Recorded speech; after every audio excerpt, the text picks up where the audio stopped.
السلام علیکم ورحمۃ اللہ وبرکاتہ۔ الحمد للہ کفا والسلام علی عبادہ الذین اصطفى، اما بعد۔ اعوذ باللہ من الشیطان الرجیم، بسم اللہ الرحمن الرحیم۔ لقد کان لکم فی رسول اللہ اسوۃ حسنہ۔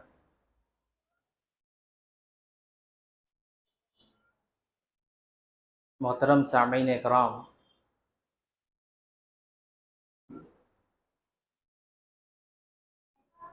تمام تعریف و توصیف اس اللہ وحدہ لا شریک کے لیے ہے جس نے ہمیں اشرف المخلوقات کے اندر پیدا فرمایا اور جس نے ہمارے لیے بے شمار نعمتیں رکھی، جس نے پھر سے ہمیں اس پروگرام پر شرکت کرنے کا موقع عنایت فرمایا۔ بعدہ درود و سلام کے پھول نچھاور ہو ان تمام انبیاء اکرام پر، خصوصاً جناب محمد رسول اللہ صلی اللہ علیہ وسلم پر، جن کو اللہ تبارک و تعالی نے اس دنیا کے اندر رحمت للعالمین بنا کر مبعوث فرمایا، جن کو اللہ رب العالمین نے ہمارے لیے ایک آئیڈیل اور ایک نمونہ بنا کر بھیجا۔ اللہ رب العالمین اسی چیز کو قرآن مجید کے اندر ارشاد فرماتا ہے، لقد کان لکم فی رسول اللہ اسوۃ حسنہ، کہ اللہ کے نبی جناب محمد رسول اللہ صلی اللہ علیہ وسلم ہمارے لیے ایک آئیڈیل ہے، ایک نمونہ ہے، ایک ماڈل ہے۔ یعنی دنیا کے تمام کاموں میں، تمام امور میں ہم اللہ کے نبی جناب محمد رسول اللہ صلی اللہ علیہ وسلم کی اتباع کریں، ان کو فالو کریں۔ اللہ رب العالمین وہی چیز قرآن مجید کے اندر ارشاد فرماتا ہے کہ دنیا کے اندر جتنے بھی کام ہیں، چاہے وہ دین کے تعلق سے ہو یا وہ دنیاوی تعلق سے ہو، ہر معاملے میں، ہر چیز میں ہم اللہ کے نبی جناب محمد رسول اللہ صلی اللہ علیہ وسلم کو فالو کریں اور دیکھیں کہ فلاں کام کو اللہ کے نبی صلی اللہ علیہ وسلم نے کس طرح کرنے کو حکم دیا ہے اور اس کو ہم کس طرح بجا لاتے ہیں، اور اللہ کے نبی نے اس کو کس طرح بجا لانے کا حکم دیا ہے، کس طرح انہوں نے حکم فرمایا ہے۔ اسی لیے اللہ تبارک و تعالیٰ نے ہمارے لیے اور ہماری کامیابی و کامرانی کے لیے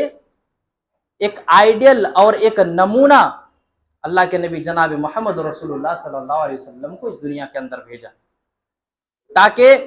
ہم آپ صلی اللہ علیہ وسلم کو فالو کر کے، اور آپ صلی اللہ علیہ وسلم نے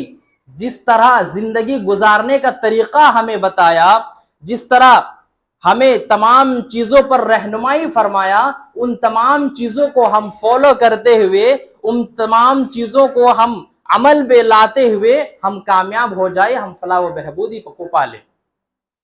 اسی لیے اللہ تبارک و تعالیٰ نے نبی صلی اللہ علیہ وسلم کو اس دنیا کے اندر مبعوث فرمایا۔ لیکن بہت ہی افسوس کی بات ہے کہ اللہ رب العالمین نے تو ہمارے لیے، امت مسلمہ کے لیے، جو ایک آئیڈیل اور نمونہ جس کو بنایا وہ جناب محمد رسول اللہ صلی اللہ علیہ وسلم ہے۔ یعنی تمام چیزوں میں ہمیں آپ صلی اللہ علیہ وسلم کو دیکھنا چاہیے، ان کی سیرت کو دیکھنا چاہیے کہ آپ صلی اللہ علیہ وسلم کس طرح کس کام کو انجام دیے۔ لیکن یہاں بہت ہی افسوس کا مقام ہے کہ ہمیں جس کو اپنا رول ماڈل اور اپنا نمونہ ماننا چاہیے، ہم اس کو نہیں مانتے۔ مانتے تو ہیں کہ اللہ کے نبی جناب محمد رسول اللہ صلی اللہ علیہ وسلم ہمارے نبی ہیں، ہم ان کے امتی ہیں، لیکن تمام امور میں جو ماننا چاہیے وہ چیز ہم نہیں کر پاتے۔ اب مثلا یہاں کے بارے میں تو مجھے اتنا آئیڈیا نہیں ہے، لیکن اکثر میں دیکھتا ہوں کہ جب بھی واٹس ایپ کے اندر جاتا ہوں اور اسٹیٹس کے اندر جاتا ہوں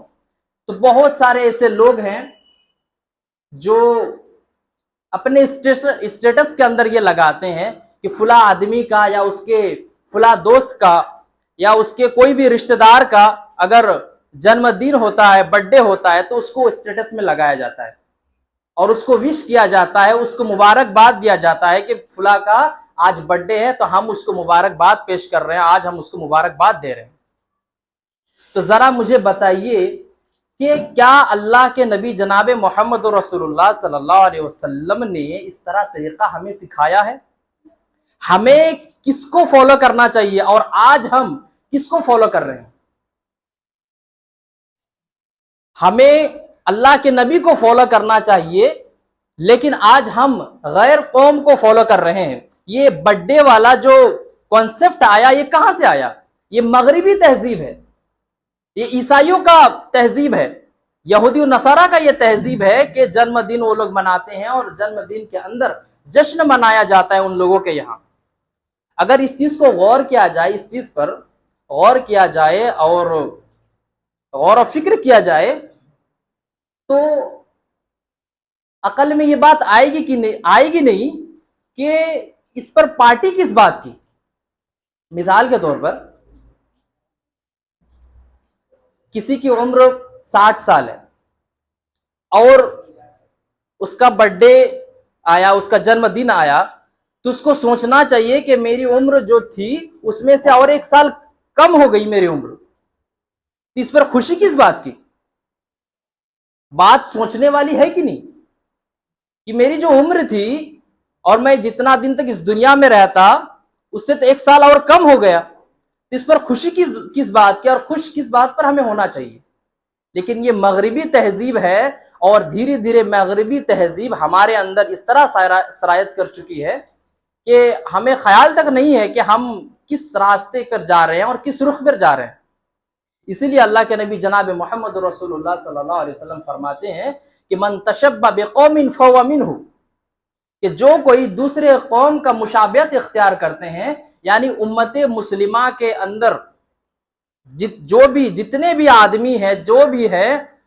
اگر کوئی شخص غیر قوم کی مشابہت اختیار کرتا ہے، کسی دوسرے قوم کا جو طریقہ ہے، جو ان لوگوں کا وتیرہ ہے، اگر وہ اس چیز کو اپنے زندگی کے اندر لاتا ہے، اپنے زندگی میں اس چیز کو ڈھالتا ہے، اس چیز کو اپلائی کرتا ہے، تو اللہ کے نبی جناب محمد رسول اللہ صلی اللہ علیہ وسلم کا وعید ہے ان لوگوں کے لیے کہ جو ان لوگوں کی مشابہت کو اختیار کرتا ہے وہ ہم میں سے نہیں ہے۔ من تشبہ بقوم فہو منہ، یعنی جو کوئی دوسرے کی قوم کا جو وتیرہ ہے، ان کا جو طریقہ ہے، اگر وہ اس چیز کو اپناتا ہے، اس چیز کو اپنے زندگی کے اندر لاتا ہے تو وہ مسلمان نہیں ہے۔ حدیث کا مفہوم یہی ہے، من تشبہ بقوم فہو منہ، یعنی وہ ہم میں سے نہیں ہے۔ ہم میں سے نہیں ہے مطلب امت مسلمہ میں سے نہیں ہے وہ۔ اور ایک دوسری حدیث صحیح مسلم کی حدیث ہے، حضرت عائشہ صدیقہ رضی اللہ تعالی عنہ حدیث کی راوی ہے، کہتی ہے کہ اللہ کے نبی جناب محمد رسول اللہ صلی اللہ علیہ وسلم نے فرمایا کہ من عمل عملا لیس علیہ امرنا فہو رد، کہ جس نے کوئی ایسا عمل کیا جس پر ہمارا فرمان نہیں ہے، جس پر ہمارا حکم نہیں ہے، تو وہ مردود ہے، تو وہ رد ہے، وہ لا یعنی ہے۔ یعنی جو چیز شریعت اسلامیہ کے اندر ہے ہی نہیں اور اگر بندہ وہ اس چیز کو کرتا ہے تو وہ ہمارے نظر میں کوئی اس کی قدر نہیں، کوئی اس کی قیمت نہیں۔ آج ہم اسی چیز کو اور اسی کانسیپٹ کو اپنا کر رکھے ہیں۔ عموماً دیکھا جاتا ہے ہر جگہ کا یہ عالمیہ بن چکا ہے کہ ہر جگہ چاہے پڑھے لکھے لوگ ہو چاہے پڑھے لکھے نہ ہو، ہر جگہ اس چیز کو میں دیکھتا ہوں کہ یہ جو برتھ ڈے والا معاملہ ہوتا ہے اس سے کوئی نہیں بچ پاتا ہے۔ ہر کوئی سب کوئی سوچتا ہے کہ یہ ایک بس چھوٹی سی چیز ہے، یہ تو بس ایک عام سی چیز ہے، بس بچوں کی خوشی کے لیے گھر میں ایک چھوٹا سا کیک لے کر آ جاتے ہیں اور بس بچوں کی خوشی کے لیے چھوٹی سی چیز کر دیتے ہیں۔ مولانا اس میں کیا بات ہے؟ اس میں کون سی بات ہے؟ لیکن ان کو پتا نہیں کہ یہی چھوٹی چھوٹی چیزیں ایک دن بڑی چیزوں کی طرف لے کر جائے، اور یہی چھوٹی چھوٹی چیزیں ہیں جو انسان دھیرے دھیرے اس طرح چلا جاتا ہے اور اس طرح مغربی تہذیبوں کے اندر وہ ڈھل جاتا ہے کہ اس کو خود پتا نہیں ہوتا ہے کہ میں کہاں سے کہاں تک آ گیا، اور وہی نتیجہ آگے چل کر یہ سامنے آتا ہے کہ وہی بندہ آگے چل کر اسلام کے احکامات پر وہ انگلی اٹھانا شروع کر دیتا ہے۔ اسلام کے اندر یہ چیز ہے، یہ چیز کیسی، یہ چیز تو عقل میں آتی ہی نہیں، فلاں چیز تو ایسی ہے، فلاں چیز ویسی ہے، اس طرح کے نتیجے سامنے دیکھنے کو آتا ہے۔ آج 1 جنوری ہے، یہاں تو الحمدللہ اس طرح کی چیزیں نہیں دیکھنے کو ملتی ہے، لیکن گاؤں دیہاتوں میں اور دیگر ممالک میں دیکھنے کو یہ ملتا ہے کہ 1 جنوری کے اندر نوجوان لڑکے جو ہوتے ہیں وہ سارے جو آپس میں جو دوست ہوتے ہیں، سب کوئی ایک پلان بناتا ہے کہ ہم 1 جنوری کو فلاں جگہ جائیں گے یا فلاں جگہ پر جا کر پارٹی کریں گے، اور پارٹی کے انتظامات اور اس میں طرح طرح کی چیزیں، کیا شراب وغیرہ، شراب نوشی، سگریٹ وغیرہ، اور جتنی بھی لایانی اور حرام کردہ چیزیں ہیں ان تمام چیزوں کو پارٹی کے اندر شامل کیا جاتا ہے، اور خوشی منائی جاتی ہے کہ آج نیا سال ہے۔ خوشی منائی جاتی ہے کہ آج نیا سال ہے، اس لیے ہم خوشی منا رہے ہیں۔ بھئی کس چیز کی خوشی ہے؟ یہ تو مغربی تہذیب ہے، یہ تو دوسرے قوم کا یہ طریقہ ہے، وہ لوگ خوشی مناتے ہیں اپنے نئے سال کے اندر اور وہ لوگ جشن مناتے ہیں۔ ہمیں کس چیز کی خوشی ہے؟ ہمیں تو ماہ محرم کا مہینہ، جو اسلامی جو مہینہ، جو پہلا مہینہ مانا جاتا ہے، ہمیں تو ماہ محرم کے اندر بھی جشن اور خوشی منانے کی اجازت نہیں ہے، تو ہم بھلا 1 جنوری کے اندر کیسے خوشی منا سکتے ہیں اور جشن منا سکتے ہیں اور پارٹیاں شارٹیاں کر سکتے ہیں؟ سوچنے والی بات ہے اور غور کرنے والی بات ہے کہ آج ہم دھیرے دھیرے ان چیزوں کو کرتے کرتے اس طرح ہو گئے کہ ہمیں یہ ساری چیزیں ایک معمولی سی معلوم ہوتی ہے۔ ہمیں لگتا ہے کہ یہ بس ایک چھوٹی سی چیز ہے، اس میں کون سی حرج کی بات ہے۔ اگر دیکھا جائے ہمارے قوم کا جو عالمیہ ہے اور پریشانی کا جو عالم ہے، جو آج ہم پریشان حال ہے، اس کی کئی ساری وجہ نہیں بلکہ کئی ساری وجوہات ہیں۔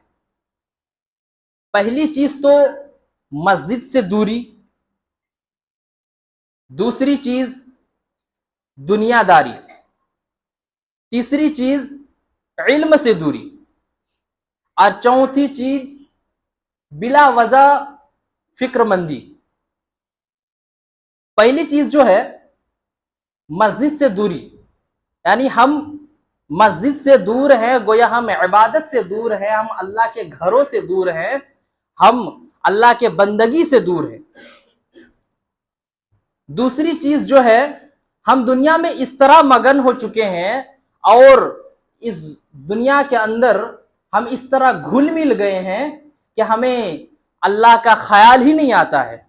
ہمیں یہ خیال ہی نہیں آتا ہے کہ ہمیں اللہ کی بندگی کرنی ہے۔ اللہ رب العالمین نے ہمیں اس دنیا کے اندر جو بھیجا ہے صرف دنیا داری کے لیے نہیں بھیجا ہے۔ اللہ رب العالمین صرف اس لیے نہیں بھیجا ہے کہ ہم دنیا کے اندر ہی کامیابی حاصل کرتے رہے اور اللہ کو بھول جائے، بلکہ اللہ رب العالمین نے اس دنیا کے اندر بھیجا کہ دنیا کے اندر بھی کامیابی حاصل کرے بندہ اور آخرت کے اندر بھی کامیابی حاصل کرے بندہ۔ اس لیے تو اللہ رب العالمین نے انسانوں کو جو پیدا کیا اس کا مقصد ہی صرف یہی ہے کہ انسان جو ہے اللہ کی عبادت کرے، صرف اللہ کی ہی بندگی کرے۔ یہ ہمارے لیے بہت ہی شکر کا مقام ہے اور شکر بجا لانے کا مقام ہے کہ اللہ رب العالمین نے ہمیں پیدا کیا صرف اور صرف عبادت کے لیے، لیکن اس کے باوجود بھی اللہ رب العالمین نے ہمیں چھوٹ دی ہے کہ دنیا کماؤ، دنیا کے اندر جو جو چیزیں ہیں ان چیزوں کو کرو، بس حرام کردہ چیزوں سے تمہیں بچنا ہے، باقی حلال چیزیں جتنے بھی ہیں، جتنے مباحات چیزیں ہیں، ان تمام چیزوں کو کرو، کوئی حرج نہیں ہے، لیکن اس کے ساتھ ساتھ تم مجھے مت بھول جانا، یعنی اللہ کو نہیں بھولنا ہے۔ تو دوسری چیز جو ہے دنیا داری ہے، یعنی ہم دنیا کو لے کر ہی چلتے ہیں اور آخرت کو بھلا دیتے ہیں۔ تیسری چیز ہے علم سے دوری، یہ بہت بڑی چیز ہے۔ اگر بندہ علم سے جڑا رہے، علم سے اگر اس کا لگاؤ ہو، کتابوں سے اس کا لگاؤ ہو، تو اس کا ذہن، اس کا دماغ، اس کا دل ہمیشہ پاک صاف رہتا ہے۔ ہمارا اچھا خاصا تجربہ رہا ہے کہ ایک بندہ کتنا بھی پڑھا لکھا کیوں نہ ہو، یا کتنا ہی صلاحیت مند کیوں نہ ہو، ماحول کا بڑا اثر کرتا ہے۔ اگر آپ کسی ایسے ماحول میں ہیں جہاں بالکل بھی پڑھائی کا ماحول نہیں ہے، جہاں ادب و قاعدہ اور جس طرح طور طریقے ہونی چاہیے اسلام کے مطابق وہ ساری چیزیں نہیں ہے، تو دھیرے دھیرے وہ ساری چیزیں آپ کے اندر بھی سرایت کرنا شروع کر دے گی۔ لیکن آپ وہی چیز اگر کتابوں سے آپ دوستی بنائے رکھتے ہیں، کتابوں سے آپ کا رشتہ بنا ہوا رہتا ہے، تو آپ کا ذہن، آپ کا دماغ ہمیشہ صاف رہے گا، اور آپ کی سوچ و فکر ہمیشہ صاف اور اچھا رہے گا۔ جو ہوتا یہی ہے نا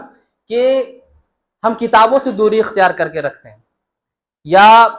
ہم جہاں درس و تدریس جہاں ہوتی، جہاں دین کی باتیں ہوتی ہے، وہاں پر ہم شرکت زیادہ نہیں کرتے ہیں، اور یہ تصور کیا جاتا ہے کہ ہمارے پاس تو وقت نہیں ہے۔ لیکن جہاں تک ہمیں لگتا ہے کہ اس ویسی مقامات پر اور ویسی جگہ پر شرکت کرنی چاہیے۔ کیونکہ ابھی ماحول اور حالات اس طرح ہے کہ بہت ہی کم لوگوں کے پاس اس طرح وقت ملتا ہے کہ وہ بندہ دن میں کم سے کم ایک صفحہ کا بھی مطالعہ کرے۔ بہت کم لوگوں کے پاس اس طرح کا وقت ملتا ہے، اور جس کو ملتا ہے وہ بہت ہی اور بڑا ہی خوش نصیب انسان ہے۔ وہ چاہے کوئی بھی کتاب ہو، کسی بھی تعلق سے، دین کے تعلق سے کوئی بھی کتاب ہو، کسی بھی مسئلے کی کتابیں ہو، اگر بندہ ڈیلی دن میں ایک صفحہ یا 2 صفحہ بھی پڑھتا ہے تو اس کے لیے بہت ہی فائدہ مند کی چیز ہے۔ ہمیں لگے گا بس کہ ہم ایک صفحہ پڑھ رہے ہیں، اس میں ہمارے لیے کیا ہے، لیکن کتابوں سے رشتہ رکھنے کا بہت بڑا فائدہ یہ کہ آپ کا ذہن اور آپ کا دماغ ہمیشہ صاف رہے گا، گندی سوچ نہیں آئے گی۔ جو بھی سوچیں گے، جس چیز کے متعلق آپ غور و فکر کریں گے، آپ کے دماغ کے اندر نتیجہ اتنا ہی بہتر اور اچھا نتیجہ آئے گا۔ یہ کتابوں کا فائدہ ہے۔ تو تیسری چیز جو ہے، ہم علم سے آج دور ہو گئے۔ اللہ رب العالمین نے پہلی وحی جو نازل کی وہ علم کے ہی تعلق سے تھی۔ آپ سب لوگوں کو معلوم ہوگا کہ اقرا بسم ربک الذی خلق جو یہ آیت نازل ہوئی، تو اقرا کا جو لفظ ہے عربی میں ہوتا ہے اقرا، اس کا مطلب اور معنی ہوتا ہے کہ پڑھنا، پڑھ، یعنی حکم دیا جا رہا ہے۔ تو اسلام کے اندر جو پہلی وحی جو نازل ہوئی وہ علم کے تعلق سے نازل ہوئی۔ تو آپ اس چیز سے اندازہ لگا سکتے ہیں کہ اسلام کے اندر علم کی کتنی اہمیت اور فضیلت ہے۔ تو تیسری چیز جو ہے وہ علم ہے، اور ہم علم سے کافی دور ہو چکے ہیں۔ اور چوتھی چیز جو ہے، بلا وجہ فکر مندی۔ چھوٹی چھوٹی چیز کو لے کر ہم اتنا ٹینشن لے لیتے ہیں کہ ایسا لگتا ہے کہ یہ بہت بڑی چیز ہے، اور نہ جانے یہ چیز اگر نہ ہو تو نہ جانے کیا سے کیا ہو جائے گا، کتنا بڑا نقصان ہو جائے گا۔ یہ جو ساری چیزیں ہیں، بے سکونی اور بے چینی جو ہے بلا وجہ، یہ کیوں ہوتی ہے؟ اللہ رب العالمین نے اس کا علاج قرآن مجید کے اندر بیان فرمایا کہ الا بذکر اللہ تطمئن القلوب، کہ اگر تمہیں چین اور سکون اگر حاصل نہ ہو رہا ہو تو تم اللہ کا ذکر اذکار کرو، اللہ کی عبادت کرو، ان سے دعائیں مانگو، اور جو مانگنا ہے بس اس سے مانگو۔ پھر دیکھو تمہارے اندر کس طرح کی تبدیلی اور چینجنگ پیدا ہوتی ہے، پھر دیکھو تمہارے اندر کس طرح کی سکون اور اطمینان پیدا ہوتا ہے۔ الا بذکر اللہ تطمئن القلوب، کہ اگر تمہیں اطمینان اور سکون چاہیے تو اللہ کا ذکر کرو، اللہ کی عبادت کرو، پھر جا کے تمہارے اندر سکون اور چین نام کی چیز تمہارے اندر آئے گی۔ آج آپ دنیا کے اندر دیکھیں گے بہت سارے ایسے لوگ ہیں جو کروڑوں اور بے شمار پیسے ان لوگوں کے پاس ہے، لیکن کبھی ان لوگوں کو پرائیویٹ اکیلے میں جا کر پوچھنا کہ کیا آپ کو سکون ہے، اتنا پیسہ جو آپ کے پاس ہے، ان لوگوں کا یہی جواب رہے گا کہ بھائی سکون نہیں۔ ہم لوگ آج یہ سوچتے ہیں کہ کاش ہمارے پاس اتنے پیسے ہو جاتے تو اب بہت ہی زبردست اور بہت ہی بہترین ہماری زندگی ہو جاتی ہے۔ ایک طرف سے یہ سوچ ہے اپنی جگہ، لیکن جو بڑے بڑے پیسے والے ہیں ان سے آپ جا کر پوچھیں گے کہ بھائی بھلا بتائے تو آپ کو سکون اور چین حاصل ہوتی ہے، تو بہت کم لوگوں کا ایسا جواب آئے گا جو یہ کہیں گے کہ ہاں چین اور سکون آئے گا۔ جو یہ کہیں گے کہ ہاں چین اور سکون ہے، تو پھر سمجھ جائیے گا کہ اس کا رشتہ جو ہے اللہ سے اچھا رشتہ ہے، اس کا ناتا، اس کا رشتہ مسجدوں سے جڑا ہوا ہے، قرآن و حدیث سے جڑا ہوا ہے۔ نہیں تو اکثر ہوتا یہ ہے کہ چاہے مسلم ہو، چاہے غیر مسلم ہو، چاہے کسی بھی مذہب کا ماننے والا کیوں نہ ہو، ان کے پاس بے شمار پیسے ہوتے ہیں، تو کیا ہوتا ہے کہ چین سکون ختم ہو جاتی ہے. اور یہ چیز اکثر مسلمانوں کے ساتھ اس لیے ہوتا ہے کہ جب ہمارے پاس جب دولت آ جاتی ہے تو ہم اللہ کو بھول جاتے ہیں. سب سے بڑا فالٹ یہ ہے ہمارے اندر. دولت کی چاہ جو ہے یہ فطری چیز ہے, انسان کی فطری چیز ہے کہ ہر کسی کو دولت کی خواہش ہوتی ہے. ہر کسی کو, یہ انسان کے اندر یہ ایک فطرتی ہے, ہر کسی کو دولت کی خواہش ہوتی ہے. لیکن جب اسی انسان کو اللہ رب العالمین جب دولت دے دیتا ہے تو پھر وہ اللہ کو ہی بھول جاتا ہے. پھر نتیجہ یہ ہوتا ہے کہ طرح طرح کی آزمائشیں, طرح طرح کی مصیبتیں, طرح طرح کی پریشانیاں اس طرح آنے شروع ہوتی ہے تو پھر بندہ پریشان ہو جاتا ہے. اتنا پیسہ رہ کر بھی آج سکون نہیں حاصل ہو رہی. کس لیے کہ ہمیں جس نے ہمیں اتنی نعمتیں عطا کی, جس نے ہمیں بے شمار دولتیں دی, ہم اسی کو بھول گئے. تو کیونکہ اللہ رب العالمین ہمیں سکون اور چین والی زندگی عطا کرے. اس لیے تو اللہ رب العالمین قرآن کے اندر کہتا ہے کہ الا بذکر اللہ تطمئن القلوب, کہ اگر تمہیں چین و سکون حاصل کرنا ہو تو تم اللہ کا ذکر کرو, اس کی عبادت کرو, تب جا کر تمہیں چین و سکون حاصل ہوگی. بندہ کتنا ہی پیسے والا کیوں نہ ہو, کتنا ہی بیزی بندہ کیوں نہ ہو, اگر وہ دن میں 5 وقت اگر نکالتا ہے, 5 وقت کی نماز کے لیے اگر وہ اپنا ٹائم نکالتا ہے تو اس کے لیے یہ چیز کافی ہے, کیونکہ وہ اللہ سے جڑا رہے گا, وہ قرآن و حدیث سے جڑا ہوا رہے گا. نہیں تو انسان کے اندر ہوتا کیا ہے کہ جب وہ نماز جب چھوڑ دیتا ہے تو دھیرے دھیرے کیا ہوتا ہے کہ اللہ سے اس کا رشتہ کٹ جاتا ہے. اور نماز چھوڑنے کے تعلق سے بہت سارے ایسے احادیث ہیں جس میں اللہ کے نبی جناب محمد رسول اللہ صلی اللہ علیہ وسلم نے سخت وعیدیں سنائی ہیں کہ جو بندہ مسلسل نماز چھوڑتا ہے. مشکات شریف کی ایک حدیث ہے جس میں اللہ کہ نبی جناب محمد رسول اللہ صلی اللہ علیہ وسلم فرماتے ہیں کہ جو بندہ نماز چھوڑتا ہے, جان بوجھ کر نماز چھوڑتا ہے, اللہ رب العالمین اپنی ذمہ داری اس سے ہٹا لیتا ہے, اس سے اٹھا لیتا ہے. یعنی اللہ رب العالمین کی ایک ذمہ داری ہے کہ جو بندہ ہے, جو مومن ہے, اس کو صحیح سلامت رکھا جائے یا اس کو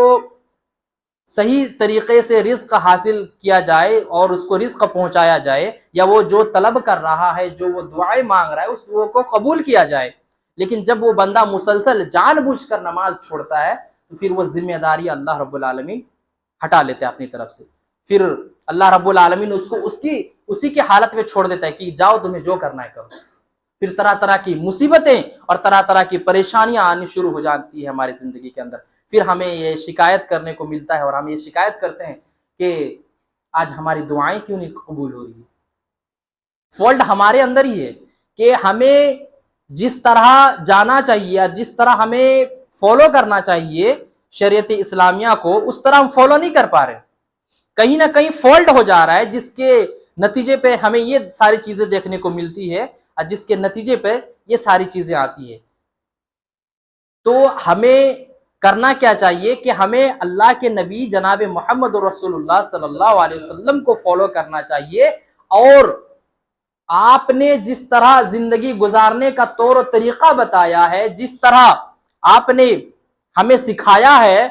اس طرح ہم سیکھیں اور اس طرح ہم اپنی زندگی کو بنائیں, اس طرح ہم اپنی زندگی کو ڈھالیں, اور اس طرح ڈھالنے کے بعد پھر دیکھیں کہ کس طرح ہماری زندگی میں تبدیلی اور چینجنگ آتی ہیں. پھر دیکھیں کہ ہماری زندگی میں کس طرح اطمینان اور چین اور سکون آتی ہے. ہم اس چیز کو کرتے ہی نہیں جو جس چیز سے ہمیں سکون اور اطمینان حاصل ہو. بس ہم یہ شکایت کرتے ہیں کہ چین و سکون حاصل نہیں ہو رہی ہے, کیا کیا جائے, ہمیں اطمینان نہیں ہو رہی ہے. آپ اللہ کی صحیح سے اور دل سے, سچی نیت سے اور خلوص کے ساتھ آپ اللہ کی عبادت اور بندگی تو کر کے دیکھیں, آپ اللہ سے مانگ کر تو دیکھیں, پھر دیکھیں اللہ رب العالمین کیسے آپ کے زندگی کے اندر, آپ کے لائف کے اندر کیسے انقلاب اور چینجنگ لاتا ہے. اللہ رب العالمین کی یہ بہت بڑی نعمت ہے ہمارے لیے کہ اللہ رب العالمین نے ہمیں فارمولا بتا دیا ہے کہ بندہ جس کو سکون اور چین حاصل نہ ہو وہ اللہ کا ذکر کرے, اللہ کی عبادت کرے. تو ہمیں ضرورت اس بات کی ہے کہ ہم اللہ کے نبی جناب محمد رسول اللہ صلی اللہ علیہ وسلم کو اپنا آئیڈیل اور اپنا نمونہ مانے, اور ان کو اپنا رہبر, اپنا پیشوا مانے, اور اپنے زندگی کو اللہ کے نبی جناب محمد رسول اللہ صلی اللہ علیہ وسلم نے جس طرح بتایا ہے اور جس طرح ہمیں سکھایا ہے کہ ہمیں زندگی اس طرح گزارنی چاہیے، ہمیں اپنی زندگی کو اس طرح گزارنے کی ضرورت ہے، ہمیں اپنی زندگی کو اور اپنے لائف کو اس طرح ڈھالنے کی ضرورت ہے، تب جا کے ہمیں دنیا کے اندر کامیابی و کامرانی صرف دنیا کے اندر ہی نہیں بلکہ آخرت کے اندر ہمارے لیے کامیابی و فلاح و بہبودی کی یہ دلیل ہوگی، اور ہمیں وہاں بھی کامیابی ملے گی جب ہم ان تمام چیزوں کو جب ہم دھیرے دھیرے فالو کریں گے، اور دھیرے دھیرے ان تمام چیزوں کو جب ہم اپنے زندگی کے اندر لائیں گے اور اپنی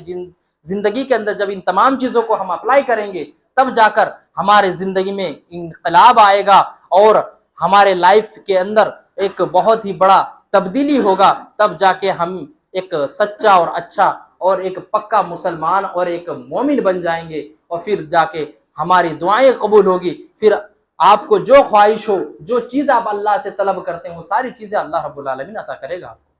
تو آخر میں میں یہی کہنا چاہتا ہوں کہ اللہ رب العالمین ہمیں اس طرح زندگی گزارنے کی توفیق دے جس طرح اللہ کے نبی جناب محمد رسول اللہ صلی اللہ علیہ وسلم نے ہمیں بتایا اور ہمیں سکھایا۔ اللہ رب العالمین سے دعا ہے کہ الہ العالمین ہم تمام مسلمانوں کو